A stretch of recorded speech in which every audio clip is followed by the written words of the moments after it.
আমার পেট অনেক ফুলে গেছে, ভুঁড়ি বেড়ে গেছে, এটা নিলে কি পেট কমবে? 100% কমবে।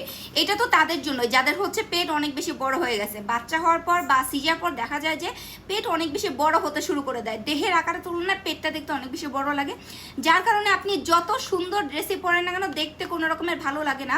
তারা জাস্ট এটা ইউজ করবেন। এবং যা অনেকে বলেন যে আপু আমার তো মানে বেবি হয় নাই বা সিজার হয় নাই, তাহলে কি আমি এটা ইউজ করতে পারবো? ইউজ করতে পারবেন, কোনো সমস্যা নেই। না, আপনার যদি পেট বড় হয়ে গিয়ে থাকে তাহলে ইউজ করতে পারবেন। এবং আরেকটা কথা, এটা শুধুমাত্র পেটের জন্য না, এটা আপনার পেটটাকে তো ফ্ল্যাট শেপের মধ্যে 100% এনেই দেবে, আপনার ভুঁড়িটাকে একদম গলায় ফেলবে। এটার কাজই হচ্ছে আপনার ফুল বডি স্লিমিং ক্রিম, মানে আপনার ফুল বডির মানে অতিরিক্ত ফ্যাটগুলোকে নাই করে ফেলে এবং সুন্দর একটা আকর্ষণীয় শেপের মধ্যে এনে দেয়। এবং এটা ডাবল চেনে ইউজ করা যায়। এবং এটা আপনার শরীরের যে এখানে মনে হবে যেন অতিরিক্ত ফ্যাট জমে গেছে, চর্বি জমে গেছে, আপনার নিজের কাছে শরীরটাকে ভারী লাগে, আপনি সেখানে ইউজ করবেন। 7 দিনের মধ্যে আপনার নিজের শরীরটাকে হালকা ফিল হবে এবং ভুঁড়ি টুড়ি একদম নাই করে দিবে। সো নিতে হলে জলদি করে হচ্ছে অর্ডার কনফার্ম করবেন।